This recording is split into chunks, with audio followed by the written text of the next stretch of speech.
panggilan jiwa mengabdi untuk sesama, melayani sepenuh hati, berbagi kasih di penjuru negeri.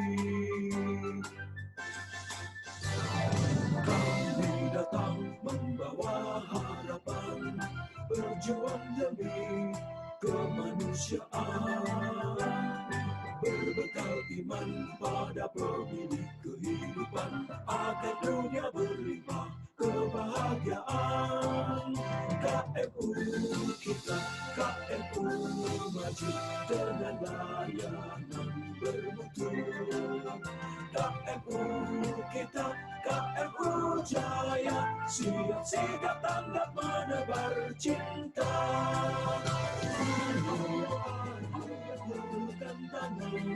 Sambungkan masa, rapatkan barisan,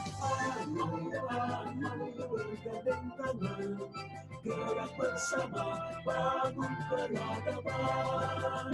KMU kita, KMU maju dengan layanan bermutu. KMU kita, KMU jaya, siap sigap tanggap menebar cinta. Hulurkan tangan, sambungkan rasa, rapatkan barisan, ayo bergandeng tangan, gerak bersama, bangun peradaban. Gerak bersama, bangun peradaban.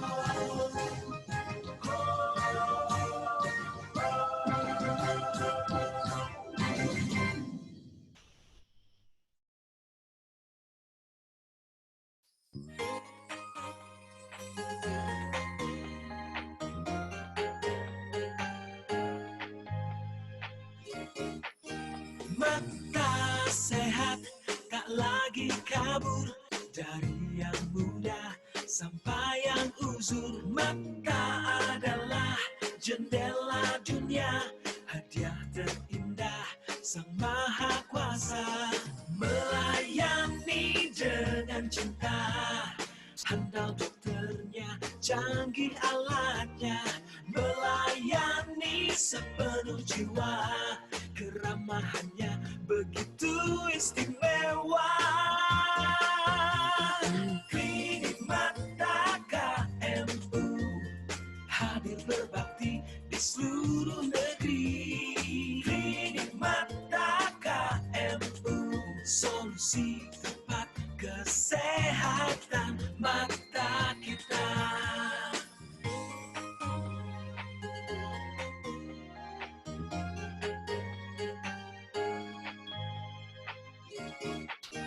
Mata adalah jendela dunia, hadiah terindah Sang Maha Kuasa.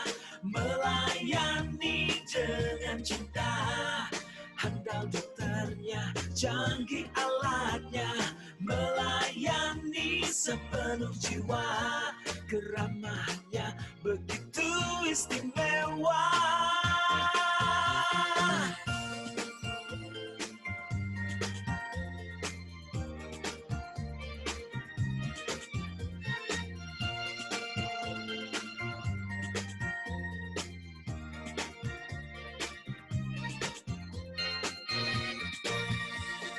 Melayani dengan cinta, handal dokternya, canggih alatnya. Melayani sepenuh jiwa, keramahannya begitu istimewa. Klinik Mata KMU hadir berbakti di seluruh negeri. Klinik Mata KMU, solusi tepat kesehatan mata. Klinik Mata KMU hadir berbakti di seluruh negeri. Klinik Mata KMU, solusi tepat kesehatan mata. Solusi tepat kesehatan mata kita. Klinik Mata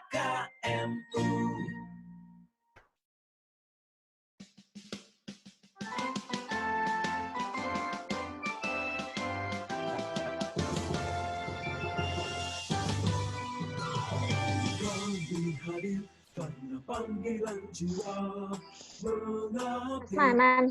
untuk sesama melayani Halo? hati Halo, Mas Manan. bagi kasih di penjuru negeri. Mas Manan. Wah, Mas Manan kekerungu itu. Datang membawa harapan berjuang demi kemanusiaan Halo, Mas. berbekal iman Mas Manan. kehidupan agar dunia berlimpah kebahagiaan Halo? Nuka dengar suaraku ya? Iya, dengar. Oke, sip. maju dengan layanan bermutu. KMU kita, KMU Jaya, siap sigap tanggap menebar cinta. Bukan tangan, sambungkan masa, rapatkan barisan. Ayo, bergandeng tangan, gerak bersama, bangun peradaban. KMU kita, KMU maju dengan layanan bermutu. KMU kita, KMU Jaya, Halo? angkat tanggap menebar cinta. Ya, bisa kita mulai ya. Siap Mas Manan ya? Jadi perkenalkan ini tim IT kita, ada Mas Manan. Ya, Halo, ya halo, siap. Mas Manan. Sudah Mas Manan ya? Sudah ada. Oke, Assalamualaikum warahmatullahi wabarakatuh. Untuk tema kali ini yaitu dengan ICW 7 Passion for Beginner Surgeon yang akan dibawakan oleh Dr. Nuka Arlina Mayasari. Ya, untuk pemilihan pasien yang ideal ini sangat penting karena dengan pemilihan pasien yang ideal akan menentukan operasi bisa berjalan dengan aman dan lancar. Selain itu, dengan pemilihan pasien yang ideal juga akan menimbulkan kenyamanan baik bagi operator maupun pasien. Mungkin nanti Dr. Nuka bisa memberikan satu contoh pemilihan pasien yang ideal mulai dari identitas, usia misalnya, sampai dengan jenis katarak.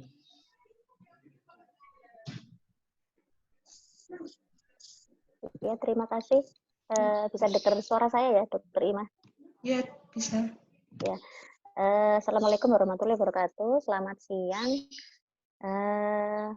Topik KMU online course kali ini yaitu ICSP 7 Passion for Beginner Surgeon. Jadi mungkin nanti kita akan menampilkan dulu dari YouTube PPW 6 kemarin mengenai tema ini. Silahkan Mas Manan. Oh ya, nanti kalau ada pertanyaan boleh langsung lewat WA group atau lewat sini juga bisa.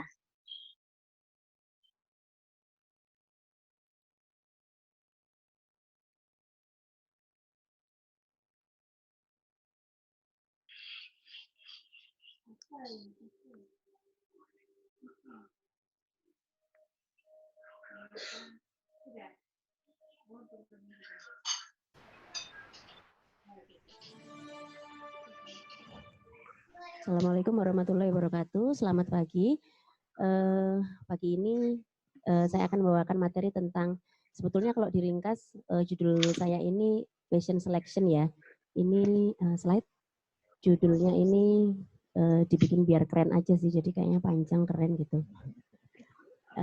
Sebetulnya kita kalau mau beranjak ke VECO pasti kita ketemu sama pasien dulu ya. Terus sebagai VECO beginner kita pasti pengen milih pasien ideal, pasien yang enak untuk kita operasi itu yang kayak gimana sih? Sebetulnya menurut saya memilih pasien yang ideal bagi VECO beginner tuh seperti kayak orang milih jodoh ya. Jadi kayak kita mau mencari pasangan atau mencari suami misalnya, kita pasti pengen yang terbaik, pasti pengen yang ganteng, yang putih, yang tinggi, gitu ya, syukur-syukur tajir gitu ya. Sama kayak kita milih pasien pertama kali pada saat kita awal-awal VECO, pasti kita pengennya kalau bisa yang enak, yang kooperatif, kataraknya yang enak, kemudian tidak ada kesulitan sama sekali. Nah, di sini yang perlu kita ketahui pasien yang seperti apa sih yang baik dan sebenarnya yang paling enak untuk VECO beginner. Slide. Jadi pada awal sebelum operasi pasti kita melakukan evaluasi dulu ya sama pemeriksaan. Awal dari anamnesa pasti kita lihat dulu pasiennya pada saat datang bagaimana. Dia jalannya dari cara berjalan, kemudian dari cara berkomunikasi dengan kita, apakah nyambung atau tidak. Kemudian apakah dia ngerti dengan bahasa kita, atau mungkin kalau dari daerah setempat biasanya dia nggak bisa bahasa Indonesia ya, dia bisanya hanya dengan bahasa daerah di tempat itu. Kemudian apakah dia ada deafness atau tidak, kemudian dia pikun atau tidak, itu juga harus kita catat dan kita tahu ya. Kemudian menginjak ke dari pemeriksaan dari riwayat dari matanya, apakah pernah melakukan ada riwayat operasi mata sebelumnya, entah itu operasi glaukoma, entah itu operasi retina, pterygium mungkin, plastik juga, itu semua harus ditanyakan karena akan mempengaruhi semuanya. Dan riwayat sosial kita juga harus tanya ya, pekerjaannya apa. Misalnya kalau kita beginner, kalau bisa hindari pekerjaan-pekerjaan yang seperti misalnya pengacara ya. Kita pasti udah dredeg duluan ya. Jadi kita udah pasti kok under pressure banget gitu. Waduh, aku mau ngoperasi pengacara nih, ntar kalau gagal gimana? Udah kita di pikiran kita, ntar aku dituntut gini-gini. Nah, kalau bisa kita hindari pekerjaan-pekerjaan yang seperti itu ya. Kemudian dari riwayat pemakaian obat pasien juga harus ditanyakan. Misalnya pasien ada penyakit jantung, mungkin pemakaian aspilet dan semacamnya mungkin harus kita hentikan dulu, tapi tentu dengan konsultasi dulu ke dokter jantung. Kemudian misalnya ada pasiennya juga ditanya apakah ada riwayat BPH atau prostat, karena pemakaian obat-obatan BPH juga itu juga akan mempersulit kita durante op. Jadi fobi iris, jadi irisnya nanti keluar-keluar terus. Kita awal-awal operasi terus iris-iris keluar terus, pasti kita gemes banget gitu ya. Kemudian dari pemeriksaan mata harus dilakukan mulai visus dan pemeriksaan dari segmen anterior sampai posterior. Nah, di sini yang kita tekankan jangan pernah malas untuk midri pasien. Jangan pernah malas untuk midri pasien. Seberapapun, sebanyak apapun pasien kita, sebaiknya jangan malas untuk midri pasien. Kenapa hal itu penting? Karena kadang-kadang datang nih pasien, terus dia kayaknya nih matur, putih, wah enak nih untuk di VECO, kayaknya nggak keras-keras banget, bisa nih aku, udahlah nggak usah di midri, langsung jadwalkan. Padahal ternyata waktu di meja operasi setelah dia midri, ternyata di situ fluk. Nah, kadang-kadang di situ yang kita miss, akhirnya kita nggak siap, kita harus convert. Nah, disitulah pentingnya kenapa kita harus midri pasien, jadi jangan malas. Dan kalau misalnya dia imatur, itu juga akan menentukan prognosa visus setelah setelah operasi. Itu juga penting pada saat kita KIE. Kalau misalnya kita di depan pasien sudah kita beritahu, Pak, ini selain ada kataraknya, tapi saraf matanya juga ada kelainan, misalnya ada komplikasi dari kencing manis atau yang lain, karena nanti setelah operasi pasti nggak bisa maksimal seperti pasien lain yang saraf matanya normal. Itu harus diedukasi dengan baik kepada pasien, apalagi pasien-pasien atau keluarga pasien dengan yang well educated ya, itu penting sekali. Kemudian measurement of visual function ini juga penting ya. Jadi kita menentukan kira-kira ini prognosa visusnya setelah operasi gimana nih? Ya paling sederhana pakai retinometri ya. Kemudian pengukuran preoperasi juga penting. Jadi mulai TIO yang sebaiknya kita pilih yang normal-normal. Kemudian biometri juga harus dilakukan ya. Slide. Ini pasien-pasien yang sebaiknya dihindari oleh VECO beginner ya. Ini dari general examination-nya ya. Sebaiknya tidak memilih pasien yang pikun ya. Karena takutnya nanti pada saat dioperasi, kita tengah-tengah operasi dia tiba-tiba bangun. Otomatis pasien dia dan pasien lain yang ke belakang, di setelahnya dia pasti tidak akan dilanjutkan lagi. Mungkin kena instrumennya jadi on dan lain-lain. Kemudian juga kalau bisa jangan memilih pasien yang deafness, karena pasti akan sulit mendengar instruksi kita, karena VECO kebanyakan dikerjakan dengan lokal anestesi saja. Kemudian kalau bisa jangan milih yang Parkinson atau head tremor. Kita pasien datang, kadang kita udah tahu ya dia begini-begini. Kadang juga bukan kepala. tangan pun yang bergerak itu pada saat di bed itu juga akan mempengaruhi loh. Jadi bukan kepala aja, jadi tangan yang goyang-goyang itu juga akan mempengaruhi pada saat kita operasi. Kalau jumlah operasinya sudah banyak nggak masalah ya, pasti bisa menghandle. Tapi kalau awal-awal masih 10 pertama sebaiknya jangan. Ya kalau misalnya terpaksa ya mungkin bisa di GA. Kemudian pasien dengan kelainan di tulang belakang atau leher seperti skoliosis, kifosis, bullneck juga sebaiknya dihindari. Karena otomatis pasien jadi susah untuk berbaring terlentang. Kalau pasien susah berbaring terlentang, kita juga kalau bahasa Jawanya iwuh ya. Jadi kita mau operasi juga kesulitan. Kita mesti yang pakai bantal lah. Kemudian kalau otomatis kalau pasiennya pakai bantal, kita harus ninggiin kursi kita. Nah padahal dokter-dokter yang tubuhnya semampai kayak saya nih ya, apa namanya? Jadi kalau udah itu ditinggiin, waduh itu susah lagi. Jadi agak meraih pedalnya agak susah. Kalau udah kayak gitu, lebih baik kita pakai ganjel ya, jangan malu. Jadi kita minta asisten atau perawat kita untuk dibikinin ganjel untuk pedal kita, baik kanan maupun kiri. Karena jaga-jaga kalau ada pasien seperti ini, misalnya pasiennya gendut banget, jadi dia harus pakai bantal yang tinggi, otomatis kita harus ninggiin kursi kita. Nah kayak gitu ya. Kemudian pasien yang obesity juga sebaiknya jangan, karena dia juga lebih sulit ya pada saat operasi, posisinya juga akan lebih sulit. Jangan memilih pasien yang terlalu muda, jangan, terlalu tua jangan, karena yang terlalu muda itu kadang-kadang mereka ketakutannya lebih lebay ya daripada yang usia 40, 60 gitu. Yang terlalu tua pun 90 ke atas, 80 ke atas gitu, kadang dia sudah ada kekurangan pendengaran sehingga kurang kooperatif otomatis pada saat operasi. Slide. Kemudian ini yang contohnya skoliosis, kifosis, dan bullneck ya. Slide.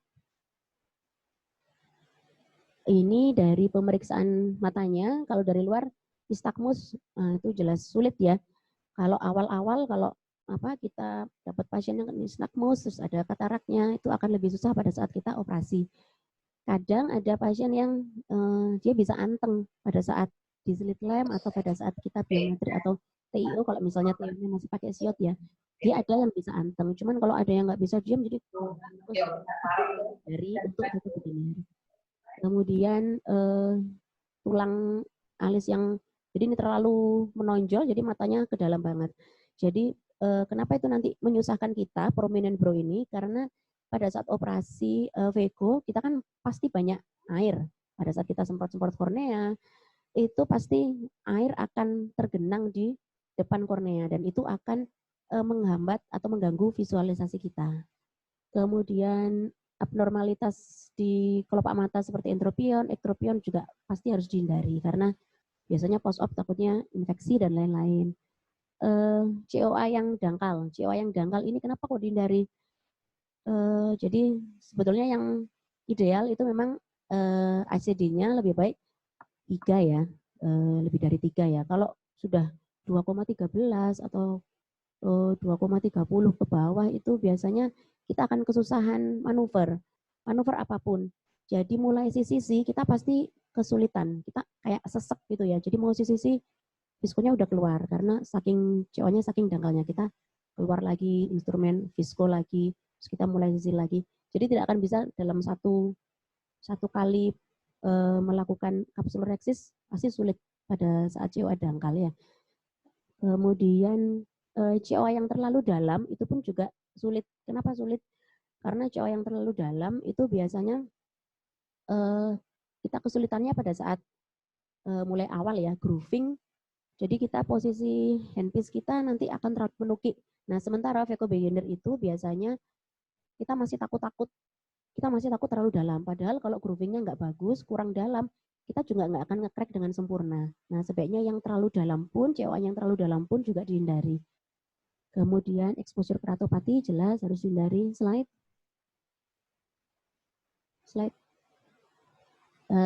Corneal scars, terutama di corneal scar di sentral ya, pasti akan mengganggu visualisasi kita pada saat operasi. Kemudian apakah ada riwayat inflamasi atau bekas uveitis anterior, pasti nanti takutnya post-op-nya radangnya berlebihan atau dia juga pasti sudah ada sinekianya. Kalau ada sinekia posterior pasti akan mempersulit kita pada saat operasi. Kemudian advance glaukoma, nanti takutnya tengah-tengah dia tiba-tiba tekanan bola matanya naik. Nah, itu juga kesulitan tersendiri ya. Kasus-kasus speks, takutnya di situ sudah ada pasti sudah ada stenosis. Nah, kita takutnya seperti itu.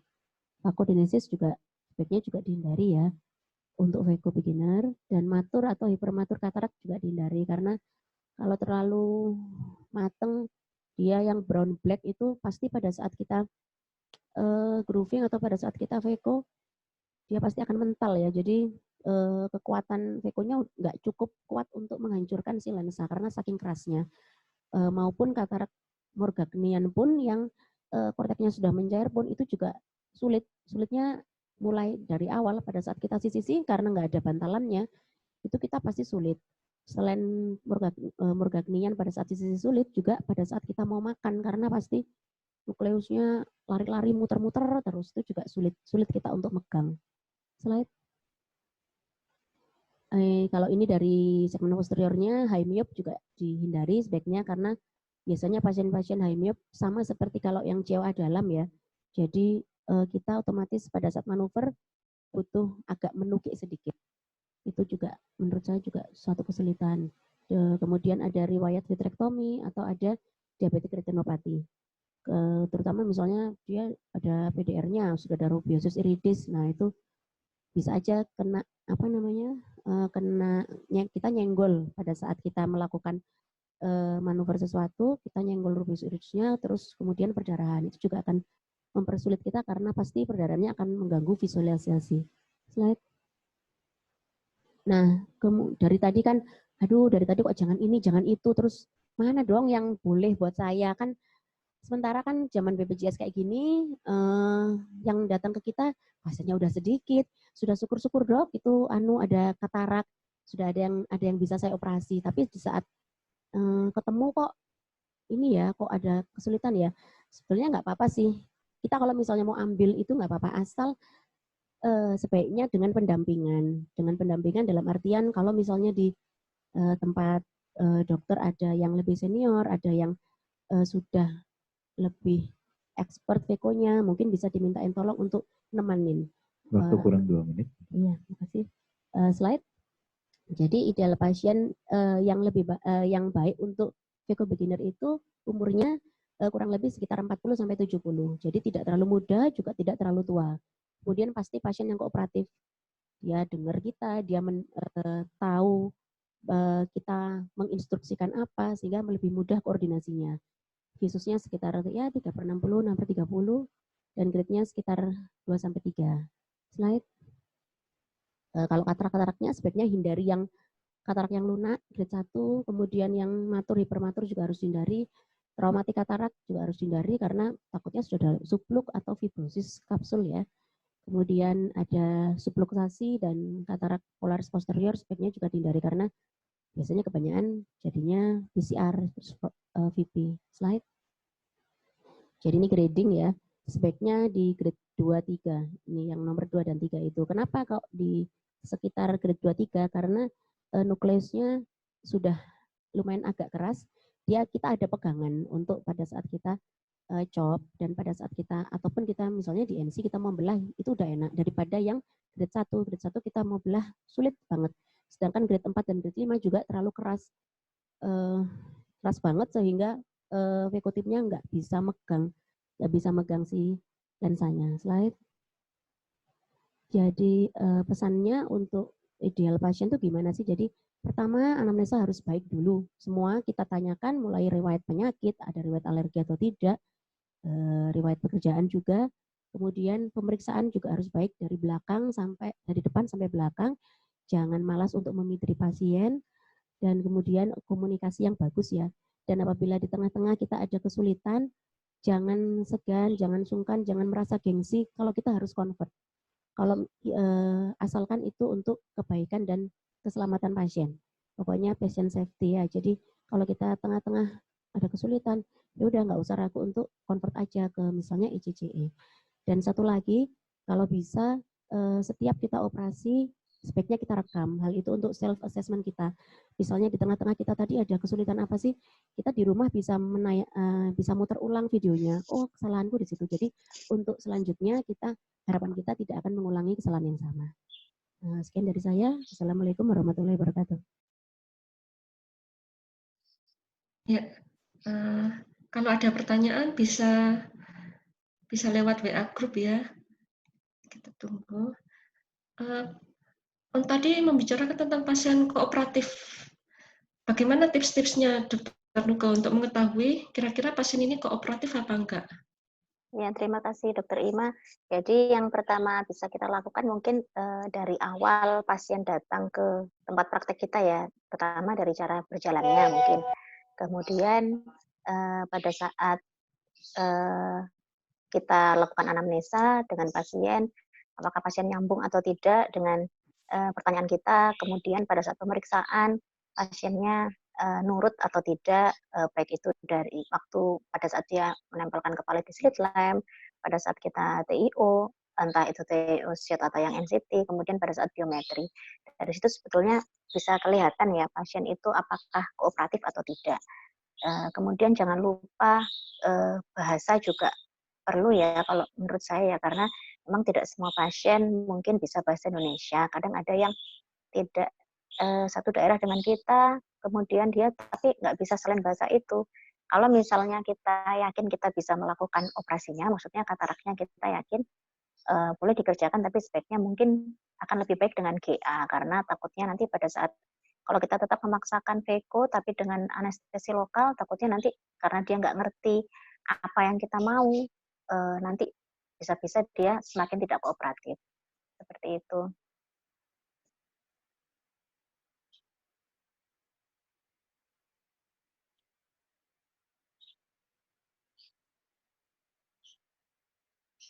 Kalau pengalaman saya sendiri, dulu pada saat awal VECO, mungkin pada saat masih pelatihan ya, jadi kita kan latihannya kan stepnya dari belakang ke depan, jadi mulai dari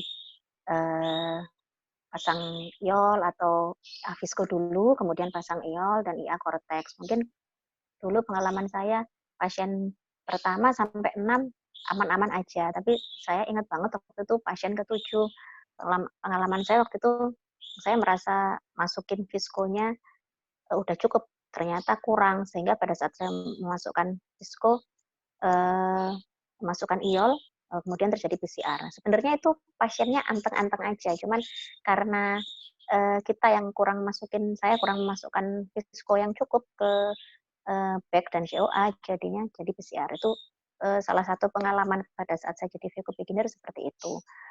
Kalau untuk pasien-pasien selama ini yang kita kerjakan, yang agak sulit mungkin pasien yang pendengarannya kurang. Memang kan ya namanya juga pasien yang datang ke kita kebanyakan pasti yang tua ya kalau udah katarak ya.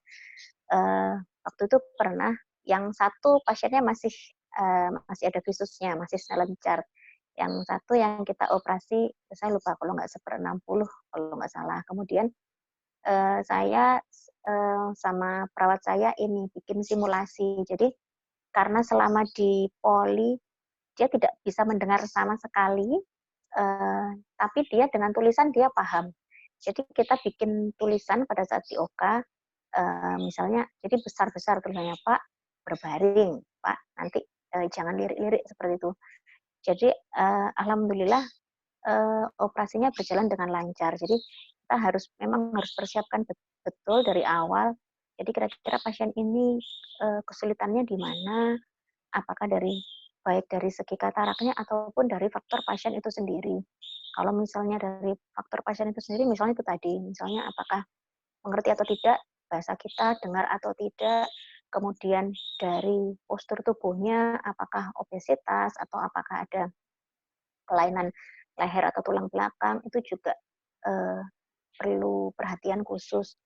Jadi saya pernah punya pasien beratnya perempuan, beratnya 110 atau 120, kemudian ya itu yang saya bilang tadi, kalau otomatis kalau kita kasih ganjelan, karena kalau nggak dikasih ganjelan pasti nggak enak, karena pasiennya takutnya nanti sesek, ada tekanan apa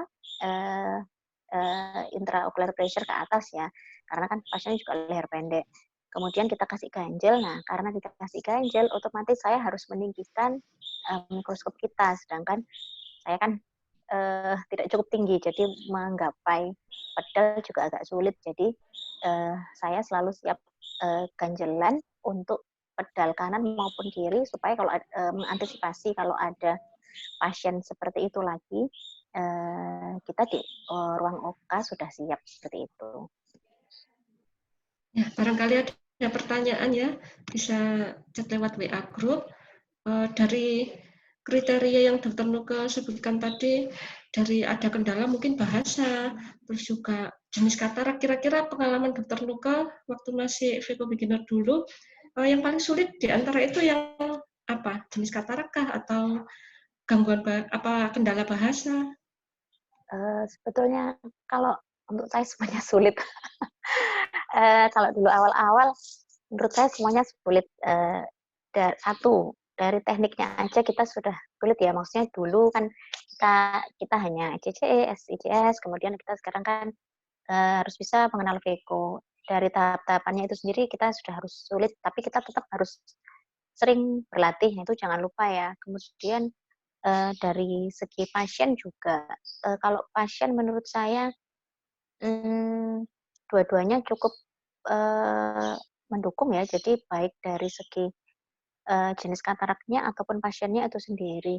Cuman kalau untuk awal-awal, mungkin untuk saya lebih sulit jenis katarak. Katarak yang terlalu lunak dan yang terlalu keras. Kalau terlalu keras mungkin kita harus putuskan dari awal ya, ini kira-kira saya mampu nggak, dan ini kira-kira bisa di-Veko nggak. Kalau ini kira-kira terlalu keras, nggak bisa di-Veko, ya sudah langsung aja dari awal kita rencanakan pasien ini akan kita apakan, SICS atau ECCE, tergantung mana yang operator yakin. Kalau misalnya terlalu lunak, tidak enaknya yaitu tadi, saya pernah punya awal-awal pasien dengan katarak juvenile. Itu kataraknya lunak sekali ya, sehingga karena lunak, ini mau dibelah pun juga nggak mungkin ya. Terus kemudian akhirnya setelah dilakukan CCC, terus diseksi, saya coba ambil dengan awalnya dengan tetap Vekotip ya, tapi dengan dikecilin semua. Awalnya ini yang keambil cuma yang tengah aja, tapi akhirnya jadi bowl. Cuman akhirnya bisa saya ambil dengan tip IA seperti itu. Jadi menurut saya semuanya ada, semuanya ikut mendukung ya, baik dari jenis katarak maupun dari segi pasien itu sendiri.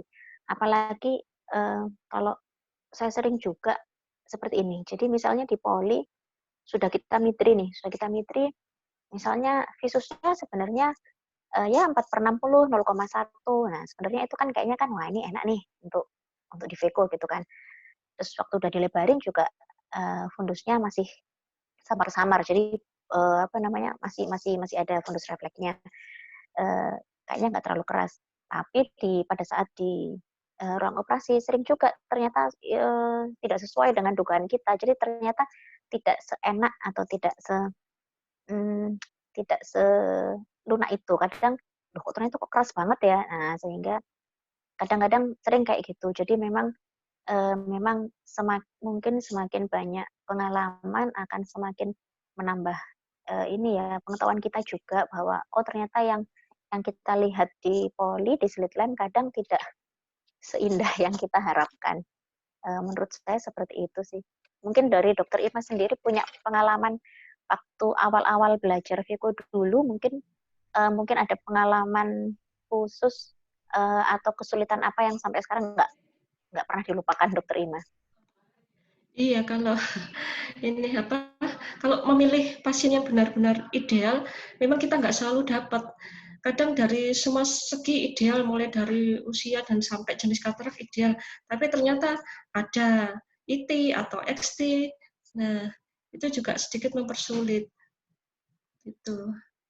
Ya betul, saya dulu pas awal-awal sih, alhamdulillah belum pernah dapat ITXT ya, cuman akhir-akhir ini ada yang ITXT. Cuma pada saat di poli, caranya mungkin salah satu tipsnya kita simulasikan pasiennya seperti ini, Pak, nanti operasinya seperti ini ya. Yang satu kita tutup, yang dioperasi kita buka. Terus di depan kita kasih senter. Nah, Bapak liriknya ke sini ya. Jadi nanti mata yang satunya mungkin akan lirik ke kanan banget atau lirik ke kiri banget. Jadi yang penting yang mata yang kita operasi harus lihat cahaya.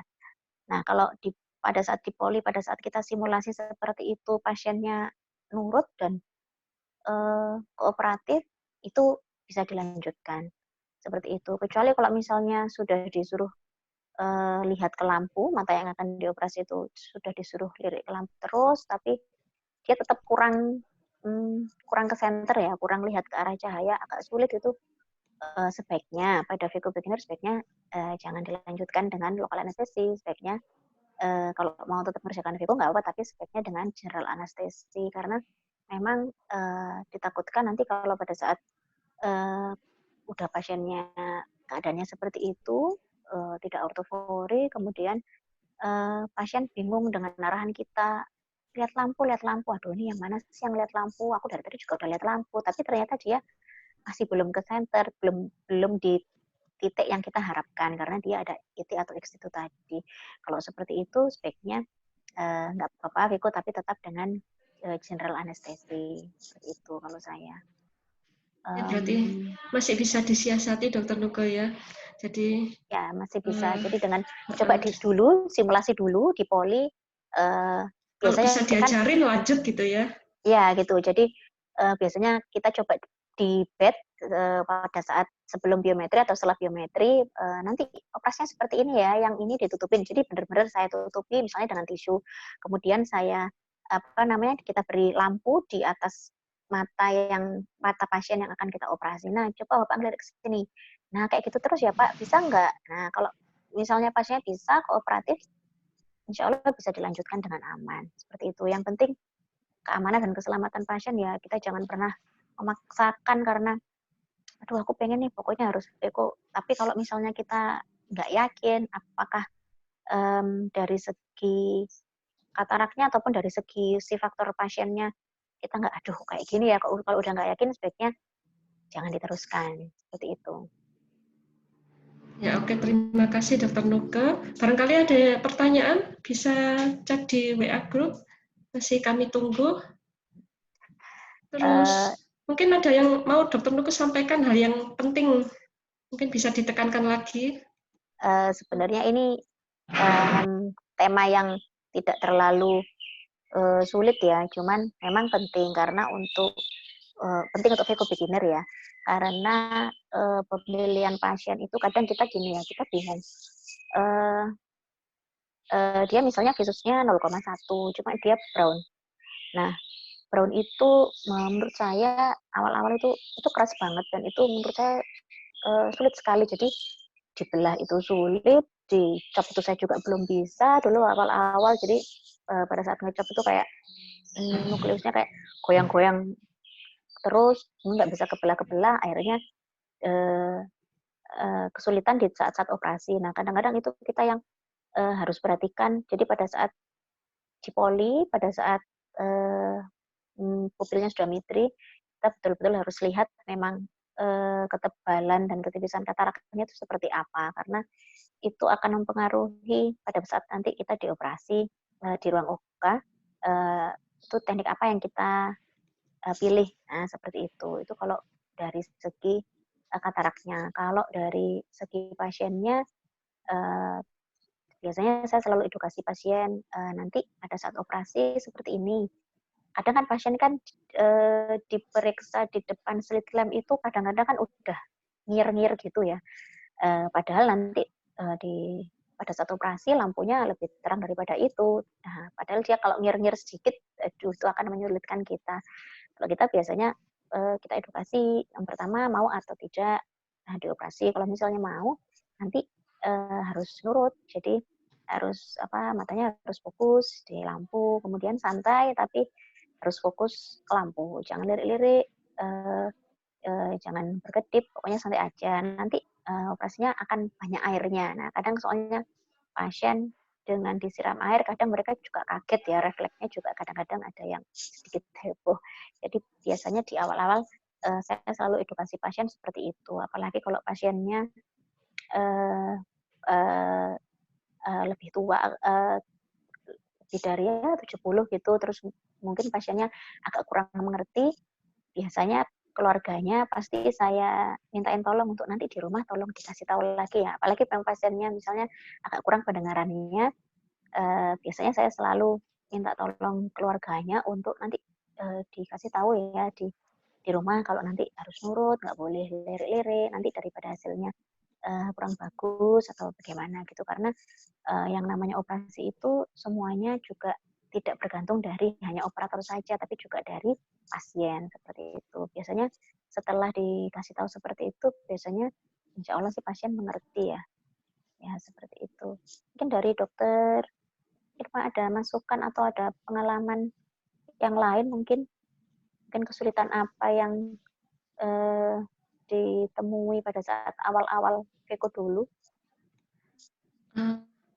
Dulu waktu awal-awal Veko, saya masih lama ngerjainnya. Ada pernah setengah jam. Ya mungkin itu nanti berpengaruhnya mungkin dari awal pasien itu ideal, tapi ketika kita operasinya karena lama, di tengah-tengah pasien menjadi tidak nyaman. Nah, mungkin apakah bisa digali dari sejak sebelum operasi, kira-kira pasien ini kira-kira nanti pada durante op bisa betul. tenang apa enggak gitu. Iya, ya betul. Itu juga faktor juga ya. Jadi apalagi misalnya pasiennya ada sesaknya gitu ya, ada riwayat sesak, entah itu penyakit jantung atau paru. Jangan lupa untuk ditanya, biasanya tidur pakai berapa bantal? Kalau terlentang bisa nggak? Atau maksimal 1 bantal bisa nggak? Nah, itu juga akan berpengaruh. Kemudian pasien yang kadang-kadang kan ada ya pasien yang datang ke kita pasiennya bisa jalan, cuman kadang-kadang kaki saya sakit kalau nggak ditekuk. Nah, kalau seperti itu pun juga nanti pada saat operasi kita harus siap. Jadi kadang karena dia harus ditekuk terus, kita harus siapkan ganjel ya. Terserah ganjelnya berupa apapun bisa. Misalnya bisa selimut yang dilipat-lipat, ditekuk-tekuk atau pakai bantal gitu diletakkan di bawah lututnya gitu. Cuma tetap kita harus bilang pasiennya, tapi nggak boleh bergerak ya Pak. Jadi kita harus tanya dulu ke pasiennya sudah nyaman apa belum. Kalau pasiennya belum nyaman, kita jangan mulai dulu karena kalau pasien nggak nyaman pasti nanti durante op dia akan gelisah ya, pasiennya akan gelisah, udah mukanya ditutupi, dia juga udah nggak nyaman. Nah dia pasti akan gelisah dan itu akan mempengaruhi kita pada saat operasi. Pernah saya dapat satu pasien pada saat di poli dia tampak biasa aja, nggak ada yang aneh dan postur tubuhnya baik-baik saja, biasa aja, dan dia nggak pernah ada bilang apapun, ada riwayat apapun, dan saya juga tidak menanyakan itu karena dari KU-nya juga benar-benar seperti orang biasa, tapi ternyata pada saat durante op kok op ya, kenapa ya Pak, ini Pak diam ya Pak ya, gini-gini. Ternyata besoknya setelah H+1 pasien baru bilang bahwa pasiennya itu di tulang lehernya itu jadi bukan kekakuan tapi apa ya, jadi dia pernah bilang memang nyeri sekali dok, saya lupa nggak bilang sama dokter. Nah itu juga ternyata juga penting ya, karena gitu dia nggak nyaman 5 menit aja itu udah yang goyang-goyang banget karena dia mau memposisikan supaya pasiennya enak. Nah, padahal pada saat awal sih nggak ketahuan, baru ketahuannya itu setelah 5 menit pertama, wah sudah mulai usrek, umek sendiri gitu pasiennya seperti itu. Nah, kadang kayak gitu-gitu ya, kita yang nggak tahu karena itu tadi pada saat masuk di poli biasa aja, baik-baik aja, nggak ada yang ada skoliosis, nggak ada kifosis, juga biasa aja. Pada saat di biometri juga anteng, cuman kan biometri yang MRC ya, itu kan memang nggak selama pada saat kita operasi. Jadi ya itu hal-hal di luar dugaan memang kadang-kadang akan pernah terjadi pada saat kita operasi. Cuman kita harus tetap tenang karena kalau kita juga ikut panik, pasien akan lebih panik lagi. Nah, nanti daripada hasil operasinya jelek, jadi pokoknya operator tetap memang harus tenang dulu karena itu akan sedikit banyak akan mempengaruhi ke psikis pasien. Seperti itu, Dokter Irna. Iya, jadi memang history taking-nya harus ini ya digali ya. Kira-kira pasien Ya, ini betul. nanti kira-kira ada gangguan ketidaknyamanan pada saat operasi atau tidak. Terus dulu saya waktu masih awal-awal Veko, di akhir pada dulu kan pada awal-awal masih didampingi. Setelah dianggap lancar baru dilepas. Pada terakhir pendampingan itu saya dikasih katarak burato grade 1 dan menurut saya itu sangat sulit. Ya, Kalau menurut saya daripada katarak grade 1 mending katarak grade 4, tapi kalau pengalaman Dokter Nuke sendiri bagaimana? ya sama, kalau saya juga gitu. Jadi pada awal-awal grade 2, 3 misalnya udah selesai. Terus setelah itu grade 4 saya merasa aduh sulit banget sih.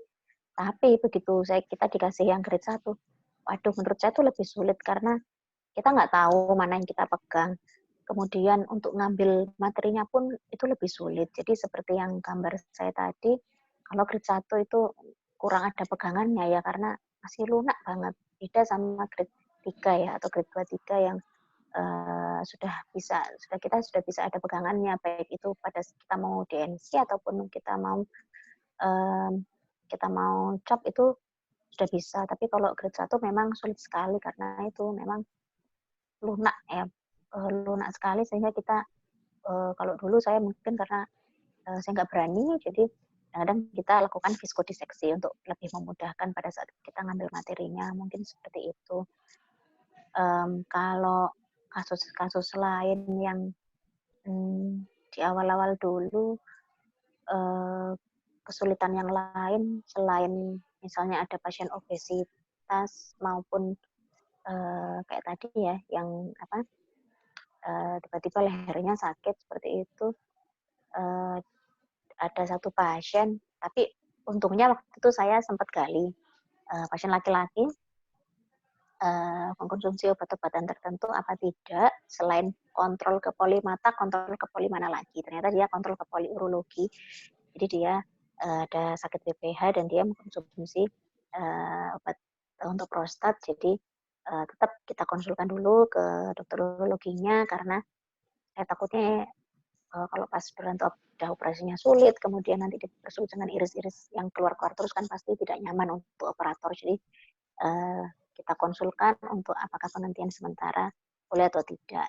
Jadi alhamdulillah waktu itu tidak ada kesulitan sih karena sama dokter urologinya ACC untuk di stop sementara seperti itu. Jadi mungkin itu aja kalau pengalaman saya waktu awal-awal ya. Oh ya, kemudian hati-hati kalau untuk pasien, kadang ada pasien yang polaris posterior itu menurut saya juga sulit ya karena kadang ada polaris posterior yang mirip-mirip sama PSG. Kadang kalau saya ragu dari awal saya sudah menulis diagnosa itu PSG jadi polaris. Kalau udah seperti itu kan supaya saya lebih hati-hati pada saat saya operasi nanti. Ini saya hidrodiseksi atau hidrodelineasi aja. Nah itu pentingnya di ruang operasi sebisa mungkin kita ada catatan semua pasien yang akan kita operasi. Jadi biasanya kita tuliskan identitas pasien seperti nama, umur, alamat, kemudian mata kanan atau kiri yang dioperasi, kemudian visus pasien berapa, kemudian ACD, lens thickness, dan IOL yang akan dipasang berapa. Dan selalu ada catatan. Catatannya apa? Apakah ini last IK atau PEX, atau ada IST atau XT, atau nystagmus tapi masih ringan atau kecil, nah seperti itu. Jadi pada saat on loop-nya membacakan, jadi kita udah bisa bayangin, oh nanti ini diginikan, oh nanti ini diginikan. Jadi kita udah siap sebelumnya. Jadi itu menurut saya itu pentingnya selalu ada catatan pada saat kita di kamar operasi selain berupa identitas pasien, kemudian ACD, lens thickness dan IOL yang akan dipasang, kemudian catatan dari pasien itu sendiri. Kayak misalnya kurang pendengaran juga tetap saya tulis ya di situ ya. Kadang kan kita kan lupa ya dengan pasien kita karena wajahnya hampir-hampir mirip atau namanya mirip. Nah, itu tetap kita tuliskan highlight-nya apa aja misalnya atau kesulitannya kira-kira apa aja. Misalnya dia leher pendek karena gemuk, kemudian agak tidak mendengar atau tidak kooperatif. Tidak kooperatif itu bisa pada saat dipoli, mungkin dari dipoli ada ya pasien yang takut banget. Jadi di TIO pun misalnya pakai siot ya, di TIO pun kita udah bisa dengar dari perawat kita, dia udah iya melek Pak, melek, iya melek. Nah itu berarti lebih sulit daripada pasien yang lain. Itu juga tetap saya tulis di catatan pasien kurang kooperatif gitu. Jadi kita udah siap nih nanti pada saat di ruang operasi seperti bagaimana. Ya seperti itu Dokter Ima. Ya, terima kasih Dokter Nuka. Ada pertanyaan barangkali? Mungkin kalau patient seleksi mungkin tidak terlalu banyak pertanyaan ya Dokter Ima. Mungkin karena kan belum masuk teknik ya. Yang penting bagaimana caranya kita mengenali pasien, baik itu faktor dari pasien maupun dari faktor kataraknya. Jangan lupa anamnesa yang lengkap, kemudian pemeriksaan yang lengkap, supaya kita bisa memperkirakan operasinya akan berjalan seperti apa dan kita akan memilih teknik yang seperti apa. Seperti itu. Ya. Ini ada pertanyaan Dokter Nuga, ada pertanyaan dari Dokter Nudin. Apakah menggunakan obat-obatan premedikasi sebelum operasi? Terus kemudian yang kedua, pernahkah Dokter Nuga membatalkan operasi karena pasien tidak kooperatif, di mana pasien mungkin sudah berada di meja operasi? Mungkin Baik, untuk terima kasih. beginner ya. Baik, terima kasih. Untuk yang pertama, premedikasi saya tetap gunakan ya. Biasanya saya cuma kasih sedikit dulu, jadi 3 hari dipakainya 3 hari sebelum operasi. Jadi antibiotik sama mungkin prostaglandin analog ya, tetes ya. Jadi 3 hari sebelum operasi kita minta pasien untuk mulai meneteskan untuk mata yang dioperasi. Selain untuk premed antibiotiknya, kemudian yang prostaglandin analog untuk membantu mempertahankan mitriasil dari pupilnya. Kemudian apakah pernah saya membatalkan pasien pada saat sudah di meja operasi kemudian tidak kooperatif, kayaknya sejauh ini belum ya.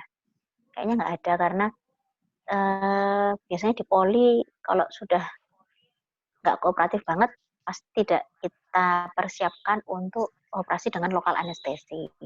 Itu pasti saya udah yang mungkin general anestesi, atau kalau misalnya